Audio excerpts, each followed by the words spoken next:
Selamat hari Minggu buat jemaat Tuhan. Kita akan memuji dan memuliakan nama Tuhan hari ini. Haleluya.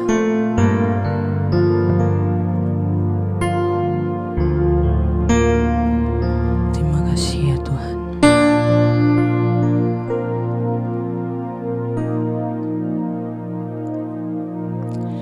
Kasih yang terindah, hati yang mulia,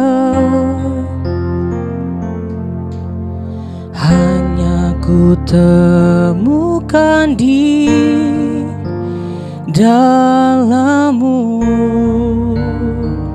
Yesusku. Pujian dari hatiku selalu di setiap waktuku, tiada pernah berubah kasih-Mu. Oh, karya terbesar dalam hidupku, pengorbanan-Mu yang selamatkanku. Engkaulah harta yang tak ternilai, yang ku miliki dan ku hargai. Yesus, Engkau ku kagumi. Oh, kami mau memuji.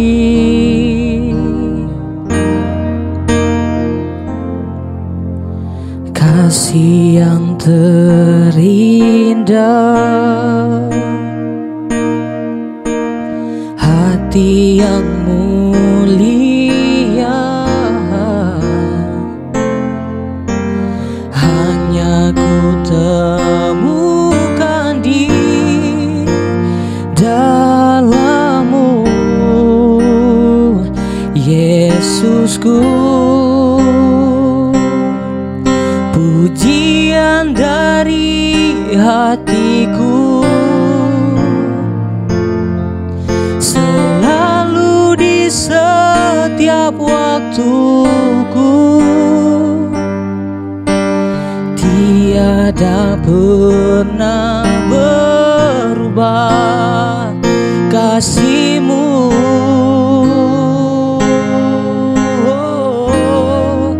Karya terbesar dalam hidupku, pengorbanan-Mu yang selamatkanku. Engkaulah harta yang tak ternilai, yang ku miliki dan ku hargai. Yesus, Engkau ku kagumi. Karya terbesar dalam hidupku, pengorbanan-Mu yang selamatkanku. Engkaulah harta yang tak ternilai, yang ku miliki dan ku hargai. Yesus, Engkau ku kagumi. Yesus, Engkau ku kagumi. Yesus, Engkau ku kagumi.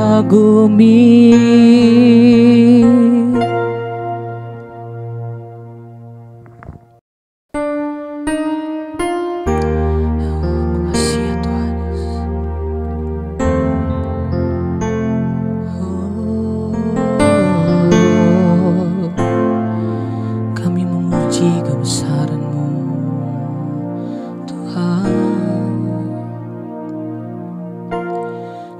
Kemanakah aku dapat pergi, menjauhi rohmu yang suci, kau sahabat,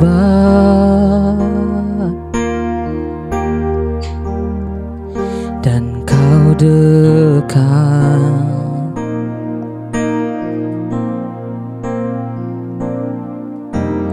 Bahkan seluruh pengabdianku tak bisa membalas kesetiaanmu, sungguh mulia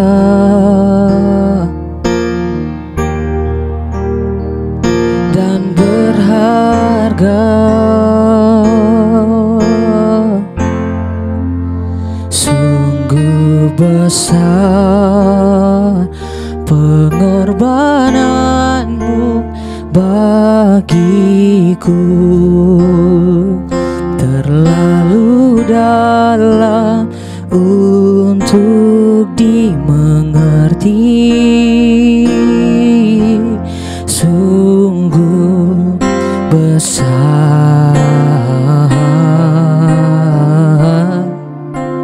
sungguh indah yang kau pikirkan tentangku, tak terselami bagiku. Sungguh indah,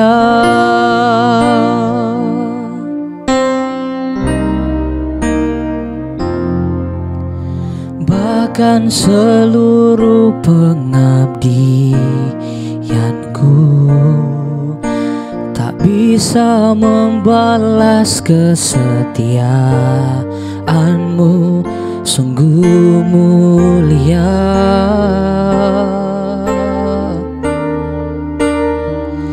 dan berharga. Sungguh besar pengorbananmu bagiku, terlalu dalam untuk dimengerti. Sungguh besar, oh, sungguh indah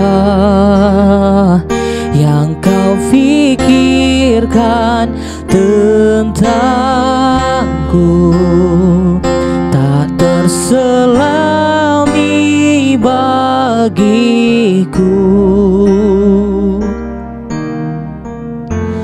Sungguh indah, oh, sungguh besar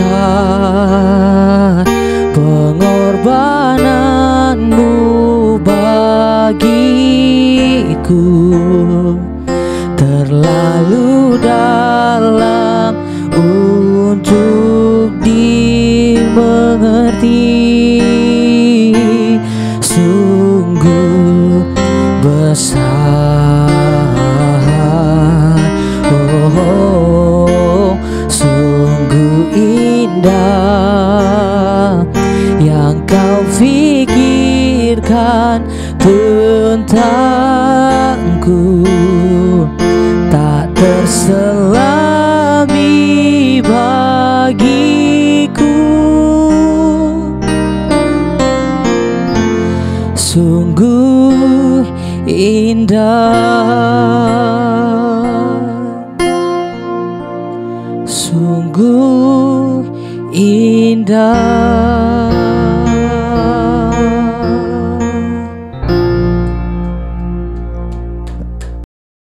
Selamat hari Minggu jemaat MDC Batam yang dikasihi dan dicintai oleh Tuhan. Apa kabar semuanya? Saya berdoa dan berharap agar Bapak, Ibu, dan saudara-saudari semua sehat dan bersuka cita senantiasa dalam perlindungan Tuhan.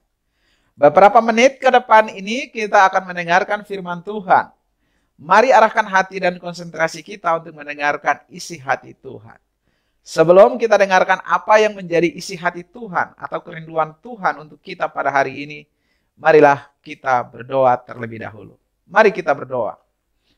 Tuhan, terima kasih untuk hari yang baik yang Tuhan berikan kepada kami semua. Kami bersyukur punya Tuhan yang memelihara dan menyertai kehidupan kami. Kami sudah memuji, menyembah Engkau. Ini saatnya hati dan pikiran kami siap untuk menerima firman-Mu. Roh Kudus, bantu saya untuk dapat menyampaikannya dengan baik. Semua kita yang siap terima firman Tuhan sama-sama katakan, amin, amin, amin. Pada bulan Mei ini kita akan fokus untuk mempelajari satu tema yang sangat-sangat penting bagi kehidupan para pengikut Kristus. Tema tersebut adalah keintiman dengan Tuhan. Bapak, Ibu, dan saudara-saudari, keintiman dengan Tuhan merupakan salah satu hal pokok yang sangat penting dan kita semua perlukan di dalam kehidupan kita. Mengapa demikian? Karena hanya dengan keintiman dengan Tuhan sajalah kita akan mengalami kehidupan yang bahagia dan juga kedewasaan secara rohani. Apakah hidup kita bahagia atau tidak? Itu sangat ditentukan oleh keintiman kita dengan Tuhan.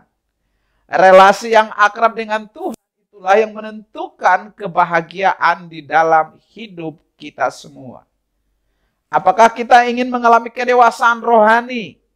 Yaitu pikiran, perasaan kita menjadi seperti pikiran dan perasaannya Kristus, maka kita harus memiliki kedekatan dan keintiman dengan Tuhan.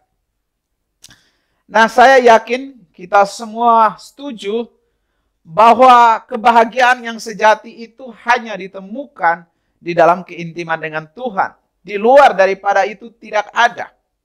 Semua kesenangan dan kenikmatan yang ditawarkan oleh dunia ini, seperti harta, kekayaan, minuman keras seperti alkohol, obat-obat terlarang, kesenangan yang disediakan oleh dunia malam, tidak bisa memberikan kebahagiaan yang sejati.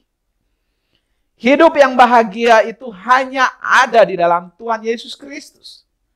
Itu hanya kita dapatkan pada saat kita punya keintiman dengan Tuhan.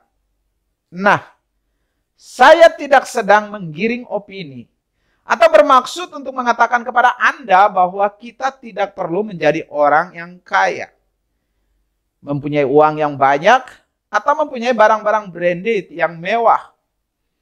Memiliki uang yang banyak, punya harta, itu semua baik. Itu semua baik untuk kelangsungan hidup kita selama kita masih hidup di dunia ini. Tetapi yang saya maksudkan adalah jangan sampai kita mengharapkan kebahagiaan dari semua tadi. Jangan sampai kita menaruh atau mencari kebahagiaan dari semua tadi. Sekali lagi saya tidak ingin katakan bahwa Anda tidak perlu punya kekayaan. Tidak salah kita mempunyai harta dan kekayaan di dunia ini. Itu semua baik. Itu semua baik untuk kita pakai menolong orang-orang susah. Menolong orang lain, membangun gereja, memberi donasi ke panti asuhan, membangun sekolah, dan lain sebagainya. Tetapi yang tidak boleh adalah jangan sampai kita jadikan semua itu sebagai sumber dari kebahagiaan. Sebab sumber kebahagiaan yang sejati itu hanya ada di dalam Yesus saja. Pada saat orang berjumpa dengan Yesus, memiliki suatu hubungan pribadi yang intim dengan Yesus, orang itu akan hidup di dalam kebahagiaan yang sejati. Meskipun keadaan di sekelilingnya sedang tidak baik-baik saja, tetapi hatinya tetap memancarkan sukacita dan kebahagiaan. Sehingga keberadaan orang tersebut selalu membuat orang-orang yang ada di sekitarnya tersenyum dan kagum. Tentu sudah menjadi pengetahuan umum. Ini bukan rahasia lagi. Kalau ada orang-orang kaya yang memutuskan untuk mengakhiri hidup mereka dengan membunuh diri karena mereka tidak mendapatkan kebahagiaan di dalam harta dan kekayaan yang mereka punya. Nah, berikut ini saya akan mencoba menyebutkan beberapa contoh dari orang-orang kaya di dunia ini yang memutuskan untuk mengakhiri hidup mereka dengan membunuh diri oleh sebab mereka tidak bahagia dengan harta yang mereka punya. Malah mereka menjadi stres, frustasi dengan harta yang mereka punya. Pada tanggal 14 Juli 2017 yang lalu, Liputan6.com merilis 5 kisah miliarder dunia. Tentu ini orang kaya. Mereka mengakhiri hidup mereka dengan bunuh diri. Miliarder yang pertama bernama Scott Young. Scott Young ini adalah salah satu orang kaya yang berhasil mengumpulkan sebagian besar kekayaannya dari bisnis properti. Tetapi kemudian dia mengalami permasalahan keuangan yang begitu rumit dan diduga ia depresi karena perceraiannya dengan istrinya yang bernama Michelle. Michelle, mantan istrinya ini, menuntut harta gonogini saat perceraian mereka pada tahun 2006 setelah 11 tahun mereka menikah. Michelle mengajukan tuntutan senilai 400 juta pound sterling yang ia klaim disembunyikan oleh mantan suaminya. Dalam keadaan stres dan putus asa, Scott Young memutuskan untuk bunuh diri dengan cara loncat dari lantai 4 penthouse miliknya. Dan tahukah Anda, kematian Scott Young menimbulkan kesan yang horor bagi banyak orang. Karena Young meninggal tertusuk pagar besi setelah loncat terjatuh dari lantai 4 penthouse miliknya itu. Itulah orang pertama miliarder yang bunuh diri. Orang kedua yang memutuskan untuk bunuh diri adalah Adolf. Nah, jika kekayaan bisa membuat orang sangat bahagia, tentu hal itu tidak berlaku bagi orang kaya Jerman yang satu ini. Adolf yang sempat menyandang gelar orang terkaya Jerman itu membunuh dirinya sendiri dengan menabrakkan badannya ke kereta api. Nah, menurut berbagai sumber, Adolf bunuh diri karena terlilit hutang dalam jumlah yang sangat besar. Ia dikabarkan menderita kerugian ketika kehilangan uang sebesar 400 juta pound sterling. Dan miliarder yang ketiga yang mengakhiri hidupnya dengan bunuh diri adalah Otto. Padahal saat itu Otto memiliki kekayaan sekitar 3,3 miliar US dollar. Ia memutuskan untuk mengakhiri hidupnya pada tahun 2013 setelah lama menderita penyakit yang dia sendiri tidak tahu apa penyakitnya dan tidak bisa disembuhkan. Akhirnya dia memilih untuk bunuh diri. Dan miliarder keempat yang juga bunuh diri adalah Xu Ming. Xu Ming ini adalah mantan miliarder asal China yang didakwa atas kasus penyuapan. Dikabarkan meninggal dunia dalam penjara. Dia berusia 44 tahun ketika dia mengalami serangan jantung mendadak dan meninggal. Dan sebelumnya Xu Ming dikenal masyarakat sebagai konglomerat, pemilik Side Group, sebuah perusahaan properti besar di China. Dan juga dia sebagai presiden dari sebuah klub sepak bola yang ada di China. Ceritanya menjadi berubah negatif semenjak turun dari politikus dan merupakan dalang di balik pemerintahan yang tidak jujur. Ya, begitulah orang-orang sukses.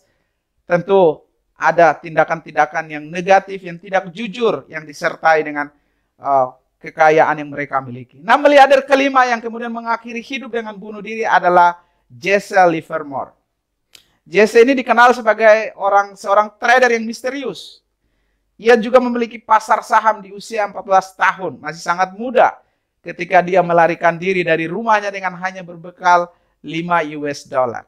Nah, ia mampu menjadi orang terkaya berkat kemampuan perdagangan sahamnya di Amerika.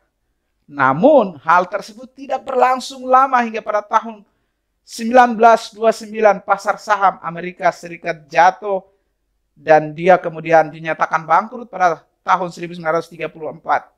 Dan tidak jelas mekanisme penyebabnya. Namun diduga bahwa dia terlilit hutang. Dan akhirnya dia memilih untuk mengakhiri hidupnya dengan bunuh diri.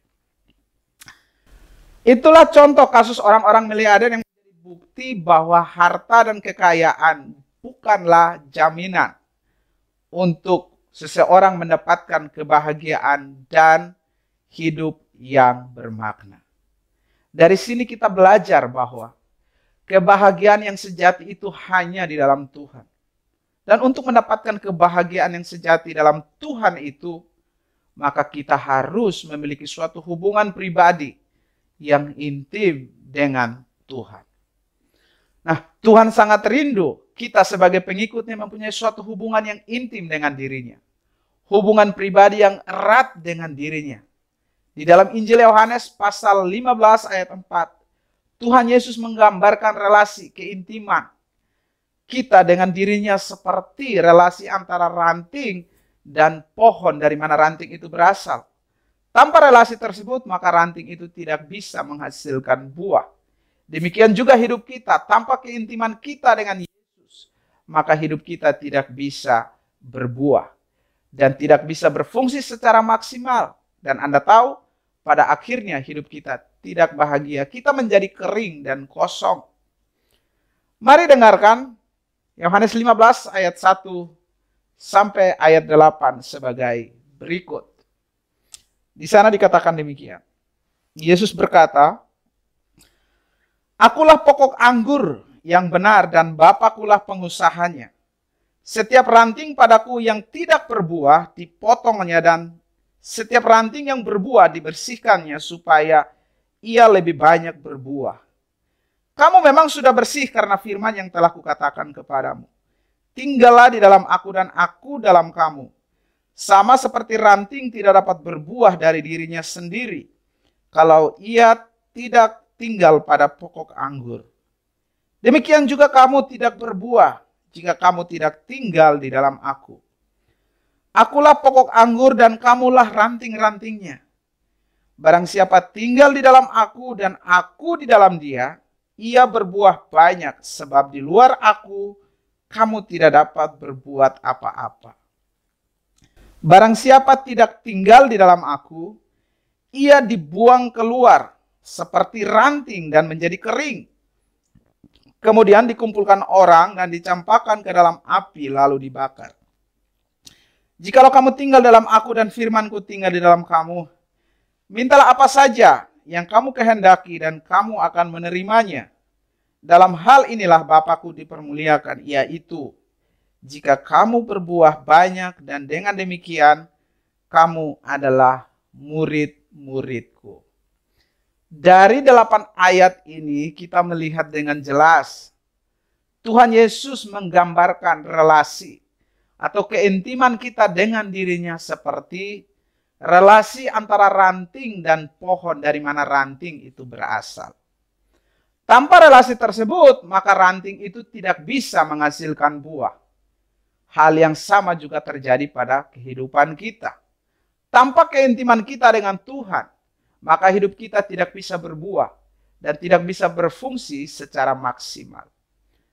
Ada beberapa pelajaran penting yang Yesus ceritakan dalam ayat-ayat ini tentang keintiman kita dengan dirinya. Yang pertama adalah kita akan berbuah kalau kita tinggal bersama dengan Tuhan. Yang kedua, kita tidak mungkin berbuah kalau kita tidak tinggal bersama dengan Tuhan. Yang ketiga adalah di luar Tuhan, kita tidak bisa berbuat apa-apa. Yang keempat, kita akan kering, lalu dipotong dan dibakar sama seperti ranting yang tidak berbuah kalau kita tidak tinggal bersama dengan Tuhan. Yang kelima adalah, kalau kita tinggal bersama Tuhan dan firman-Nya tinggal di dalam diri kita, apa saja yang kita minta, kita akan mendapatkannya. Dan pelajaran yang keenam adalah Tuhan akan dimuliakan kalau kita sebagai anak-anaknya ini menghasilkan buah. Pada beberapa minggu yang lalu saya sudah kasih tahu kepada kita bahwa hidup sebagai pengikut Kristus adalah hidup yang menghasilkan buah. Buah yang dimaksud adalah buah-buah pertobatan. Pada saat kita memberikan buah-buah pertobatan, ayat ini katakan bahwa Tuhan akan dimuliakan. Pelajaran yang ketujuh yang kita dapatkan dari ayat-ayat tadi adalah kita akan disebut sebagai murid-murid Tuhan kalau kita berbuah. Itulah 7 hal yang terjadi dalam hidup kita kalau kita mau tinggal bersama dengan Tuhan. Dengan kata lain, kita mau memiliki keintiman dengan Tuhan, kita akan mengalami ke-7 hal tadi. Nah, Bapak, Ibu, dan saudara-saudari semua, di dalam dunia ini ada satu hukum. Namanya hukum degradasi atau hukum kemerosotan. Apa saja yang tidak dijaga dan dirawat akan merosot dengan sendirinya. Contoh, sebuah taman yang indah, kalau tidak dirawat, maka taman itu akan dengan sendirinya mengalami kemerosotan, yaitu dengan ditumbuhi oleh rumput-rumput liar atau semak-semak duri dan seterusnya. Contoh yang lain misalkan tubuh yang kekar, atau biasa disebut dengan istilah six pack. Kalau tidak dirawat, maka akan berubah menjadi one pack, alias akan menjadi buncit ke depan. Nah, begitu juga dengan keintiman kita dengan Tuhan. Kalau tidak dirawat dan dijaga, maka akan dengan sendirinya kehidupan kita ini akan mengalami kemerosotan. Hubungan dengan Tuhan akan mengalami degradasi. Nah, itulah sebabnya pada bulan Mei ini kita akan belajar 5 hal yang harus kita lakukan untuk merawat hubungan keintiman kita dengan Tuhan.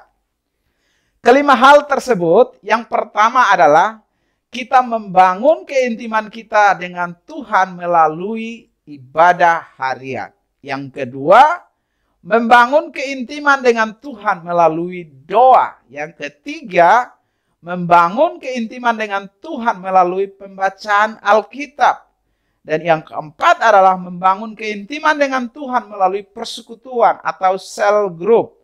Dan yang kelima, kita memperkuat keintiman kita dengan Tuhan melalui bersaksi atau kesaksian hidup kita.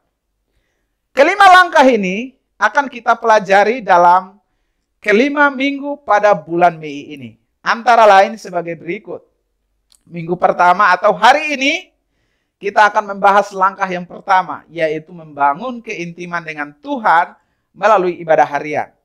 Pada minggu kedua, yaitu 8 Mei 2022, kita akan membahas langkah yang kedua, yaitu membangun keintiman dengan Tuhan melalui doa. Dan yang pada minggu ketiga, yaitu tanggal 15 Mei 2022, kita akan membahas langkah ketiga, yaitu membangun keintiman dengan Tuhan melalui pembacaan Alkitab. Yang keempat, yaitu pada minggu keempat, tanggal 22 Mei, kita akan membahas langkah yang keempat, yaitu memperkuat keintiman kita dengan Tuhan melalui cell group. Dan yang kelima, pada minggu yang terakhir, pada tanggal 29 Mei, kita akan membahas langkah kelima, yaitu memperkuat keintiman kita dengan Tuhan melalui bersaksi. Doa dan harapan saya, apa yang akan kita pelajari pada bulan Mei ini, menolong kita semua untuk memahami betapa pentingnya keintiman dengan Tuhan. Kita akan mengerti bahwa tanpa keintiman dengan Tuhan, maka hidup kita akan kering. Kehidupan kita tidak bisa berfungsi secara maksimal.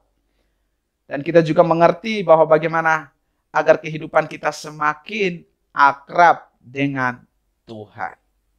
Sehingga hidup kita yang di dunia ini benar-benar menghasilkan buah atau produktif, memuliakan Tuhan, dan kita akan disebut sebagai murid-murid Tuhan Yesus. Nah, hari ini beberapa menit ke depan saya akan membagikan kepada kita langkah yang pertama, yaitu kita membangun keintiman dengan Tuhan melalui ibadah harian. Bapak, Ibu, dan saudara-saudari sekalian, berbicara tentang ibadah kepada Tuhan, hal itu tidak cukup dilakukan hanya seminggu sekali. Saya ulang. Berbicara tentang ibadah kepada Tuhan, hal itu tidak cukup dilakukan hanya satu kali dalam seminggu. Tetapi harus dilakukan setiap hari. Ibadah setiap hari itulah yang Alkitab ajarkan dan sudah dipraktekkan atau sudah dilakukan oleh tokoh-tokoh di dalam Alkitab. Kalau kita baca dalam Alkitab, baik itu perjanjian lama maupun perjanjian baru, kita akan temukan bahwa umat Tuhan rata-rata beribadah 3 kali sehari. Itulah yang dilakukan oleh Daud, Daniel, murid-murid Yesus, dan bahkan Yesus sendiri pun melakukannya. Mereka semua beribadah kepada Tuhan 3 kali sehari. Dan sebagai akibat daripada ibadah yang mereka lakukan itu, Alkitab mencatat bahwa mereka menjadi orang-orang yang hebat pada masanya. Nah, saya percaya bahwa kalau cerita tentang gaya hidup, pola ibadah mereka dicatat di dalam Alkitab, itu bukanlah suatu kebetulan. Tetapi itu merupakan sesuatu yang sangat penting dan menjadi pembelajaran bagi kita di masa ini. Nah, untuk meneladani apa yang sudah dilakukan oleh tokoh-tokoh Alkitab ini untuk membangun hubungan yang intim dengan Tuhan, maka kita harus melakukan disiplin ibadah harian. Apakah ibadah harian? Ibadah harian adalah rangkaian ibadah pribadi sepanjang hari yang dilakukan dengan sengaja dalam waktu-waktu tertentu. Di dalam ibadah harian, setiap orang didorong untuk berhenti sejenak, melambatkan tempo hidup dan berfokus kepada Tuhan Yesus.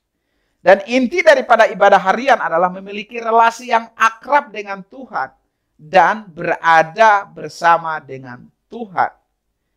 Melakukan ibadah harian, sebenarnya kita sedang membawa diri kita untuk tinggal bersama dengan Tuhan. Sebagaimana yang Yesus katakan dalam Yohanes pasal 15 ayat 4 dan 5 yang sudah kita baca tadi. Dan sekarang saya ingin membacanya sekali lagi. Mari dengarkan Yohanes pasal 15 ayat 4 dan 5. Dikatakan demikian, tinggallah di dalam aku dan aku di dalam kamu. Sama seperti ranting tidak dapat berbuah dari dirinya sendiri kalau ia tidak tinggal pada pokok anggur. Demikian juga kamu tidak berbuah jikalau kamu tidak tinggal dalam aku. Akulah pokok anggur dan kamulah ranting-rantingnya. Barang siapa tinggal di dalam aku dan aku di dalam dia, ia berbuah banyak. Sebab di luar aku kamu tidak dapat berbuat apa-apa. Nah, itulah tujuan daripada ibadah harian. Yaitu adalah untuk menciptakan ritme atau irama yang memampukan kita untuk menghentikan kegiatan kita pada waktu-waktu yang sudah ditentukan sepanjang hari supaya kita dapat bersama-sama dengan Tuhan. Melalui ibadah harian ini, kita akan menyadari kehadiran Allah dan bersekutu dengan Dia sepanjang hari. Sehingga menciptakan suatu keintiman dan keakraban yang nyaman dan berkelanjutan di dalam hadirat Allah. Waktu dan jadwal di dalam melakukan ibadah harian ini dilakukan 3 kali dalam hari, yaitu dengan rentang waktu sebagai berikut. Ibadah pagi dimulai pada pukul 5.00 sampai pukul 8.00. Kemudian pada siang hari dimulai pada pukul 12 sampai pukul 14.00. Dan dilanjutkan pada malam hari, yaitu dimulai pada pukul 16.00 sampai dengan pukul 22.00. Nah, rentang waktu yang diperlukan di dalam setiap ibadah antara 5 sampai 10 menit dalam setiap ibadah. Bapak, Ibu, dan saudara-saudari, perlu dipahami saja bahwa di dalam melakukan ibadah harian ini, yang terpenting bukanlah berapa kali sehari kita melakukan ibadah kepada Tuhan. Tetapi yang terpenting adalah kesungguhan hati kita di dalam mengasihi Tuhan. Kesungguhan hati yang kita tunjukkan melalui kedisiplinan kita di dalam beribadah kepada Tuhan. Pada saat kita datang kepada Tuhan dengan pikiran dan kesungguhan hati untuk akrab dan memiliki hubungan yang intim dengan Tuhan, maka ibadah harian yang dilakukan 3 kali sehari merupakan hal yang wajar dan tidak memberatkan. Ibadah harian akan terasa sangat berat dan membosankan kalau kita lakukan tanpa dorongan cinta. Tetapi jika kita melakukan atas dasar cinta kasih kita kepada Tuhan, maka hal itu terasa ringan dan tidak memberatkan. Justru hal tersebut akan mendatangkan manfaat yang besar dalam hidup kita semua. Nah, Bapak, Ibu, dan saudara-saudari, untuk mendapatkan panduan ibadah harian, Bapak, Ibu, dan saudara-saudari semua dapat mendownload melalui aplikasi App Store maupun dapatkan dari Play Store. Atau juga bagi Bapak, Ibu yang ingin mendapatkan dalam bentuk buku seperti buku yang ada di tangan saya ini, Bapak, Ibu dapat membeli secara online melalui Tokopedia. Nah, Bapak, Ibu, dan saudara-saudari sekalian, kita sedang hidup di dunia yang mengalami kesulitan. Dunia yang selalu berubah. Masalah dan persoalan itu selalu datang tak henti-hentinya dalam kehidupan kita. Sehingga iman kita pun akan terganggu. Ujian terhadap kepercayaan kita kepada Tuhan pun benar-benar diuji. Nah, justru disinilah pentingnya kita memerlukan kekuatan untuk tetap survive, kuat, tegar di tengah segala kesulitan ini. Pada saat kita memiliki keintiman dengan Tuhan, kita mengenal Tuhan dengan baik, kita tidak hanya mendapatkan kekuatan untuk bertahan, tetapi juga kekuatan untuk bertindak di tengah-tengah kesukaran. Itulah yang ditulis dalam kitab Daniel pasal 11 ayat 32b, yaitu dikatakan bahwa umat yang mengenal Allahnya akan tetap kuat dan bertindak. Saya percaya pada saat kita memiliki keintiman dengan Tuhan dan mengenal Tuhan dengan lebih baik, kita akan mendapatkan kekuatan untuk tetap kuat dan bertindak di tengah-tengah segala situasi yang datang dalam kehidupan kita. Dalam kitab Mazmur pasal 1, ayatnya yang ketiga, di sana menggambarkan keintiman dengan Tuhan bagaikan pohon yang ditanam di tepi aliran sungai. Pohon tersebut tidak akan layu daunnya. Pohon tersebut akan selalu segar dan menghasilkan buah pada musimnya. Begitu juga dengan kehidupan kita. Pada saat kita akrab dengan Tuhan, melalui ibadah harian yang kita lakukan setiap hari, maka kehidupan kita akan segar, kita akan tegar dan kuat untuk menghadapi segala kesulitan, tantangan, dan kesukaran yang datang dalam kehidupan kita. Saya ingin membacakan ayat terakhir daripada Mazmur pasal 1 ayat 1 sampai ayatnya yang ketiga. Di sana dikatakan demikian. Berbahagialah orang yang tidak berjalan menurut nasihat orang fasik, yang tidak berdiri di jalan orang berdosa, dan yang tidak duduk dalam kumpulan pencemooh. Tetapi yang kesukaannya ialah Taurat Tuhan, dan yang merenungkan Taurat itu siang dan malam. Ia seperti pohon yang ditanam di tepi aliran air, yang menghasilkan buahnya pada musimnya dan yang tidak layu daunnya. Apa saja yang diperbuatnya berhasil. Melalui ibadah harian, kita akan diarahkan untuk merendahkan hati kita, memusatkan perhatian kita kepada Tuhan. Kita memuji Tuhan, membaca firman-Nya, merenungkan firman-Nya, dan berdoa. Pada saat kita semua bertekad mendisiplinkan diri kita untuk setiap hari membangun hubungan pribadi yang intim dengan Tuhan melalui ibadah harian, yaitu berdoa dan merenungkan firman-Nya, di situ kita akan mengalami kesegaran, kedamaian, dan kebahagiaan yang sejati. Tuhan Yesus memberkati kita semua. Amin. Mari siapkan roti dan anggur untuk kita masuk ke dalam perjamuan kudus. Ibu, bapak, saudari, mari kita akan siapkan roti dan anggur untuk kita boleh melakukan perjamuan kudus bersama-sama. Mengingat karena kasih dan kebaikan Tuhan atas hidup kita semua. 2000 tahun yang lampau, Yesus datang ke dunia, menderita, mati di salib untuk menebus dosa-dosa kita semua. Mari kita angkat roti yang ada di tangan kanan kita masing-masing. Alkitab mengatakan, sebab apa yang telah kuteruskan kepadamu, telah aku terima dari Tuhan, yaitu bahwa Tuhan Yesus pada malam waktu ia diserahkan, ia mengambil roti. Seraya sesudah ia mengucap syukur atasnya, ia memecah-mecahkannya dan berkata, inilah tubuhku yang diserahkan bagi kamu. Perbuatlah ini untuk menjadi peringatan akan aku. Mari kita akan makan roti bersama-sama yang ada di tangan kanan kita masing-masing. Di dalam nama Tuhan Yesus Kristus.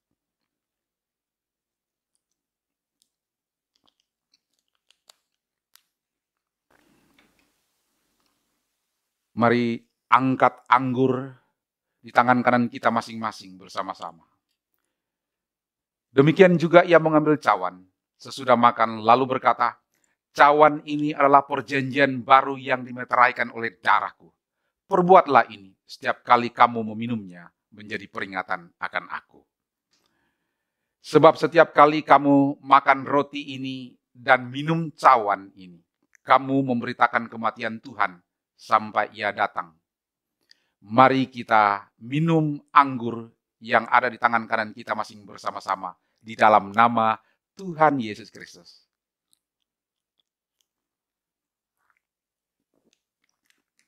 Mari kita ucapkan terima kasih kepada Tuhan. Makasih ya Tuhan.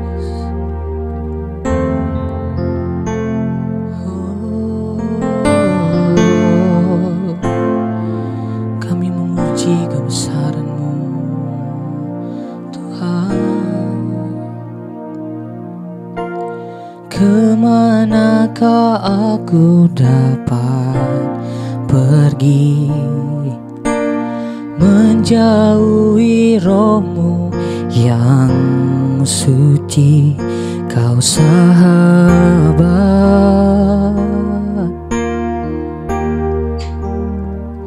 dan Kau dekat.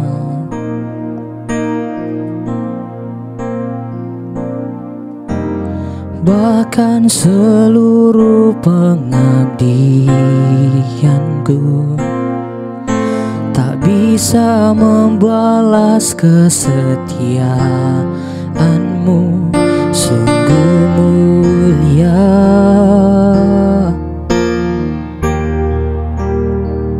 dan berharga.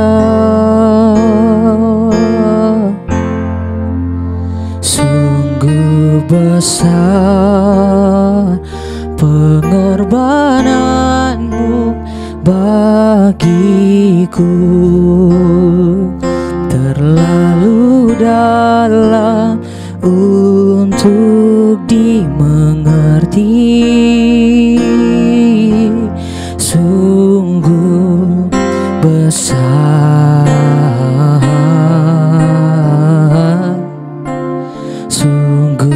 indah yang Kau fikirkan tentangku, tak terselami bagiku. Sungguh indah,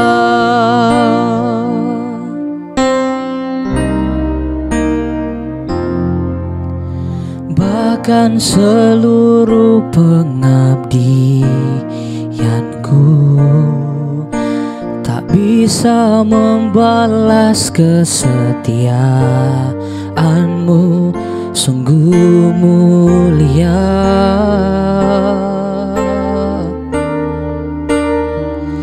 dan berharga.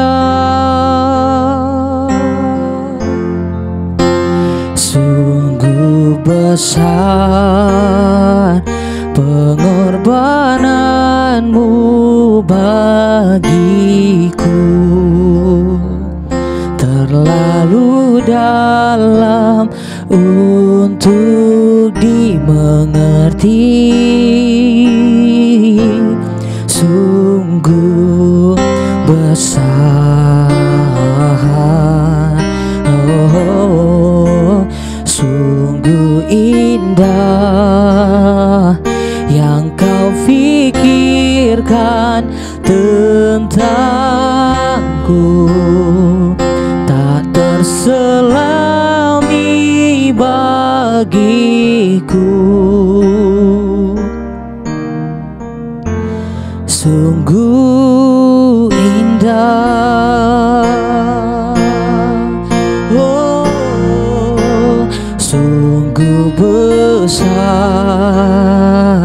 pengorbananmu bagiku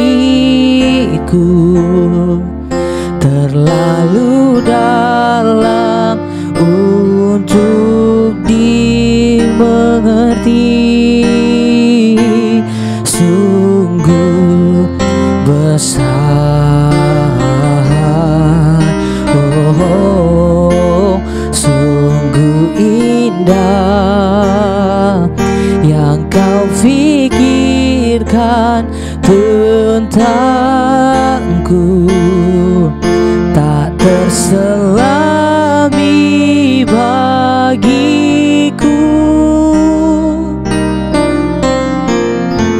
Sungguh indah, sungguh indah.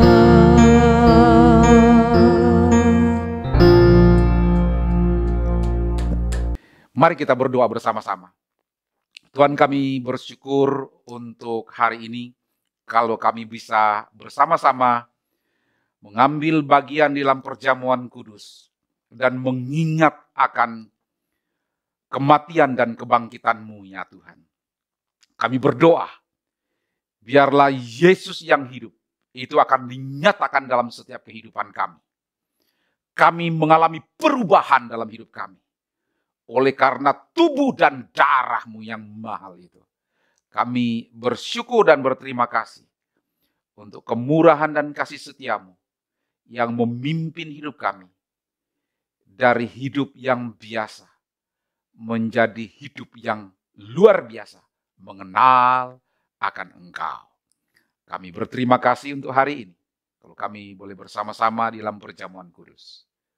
Di dalam nama Tuhan Yesus Kristus, Allah kami yang hidup, kami mengucap syukur dan berdoa. Amin. Tuhan memberkati kita semua.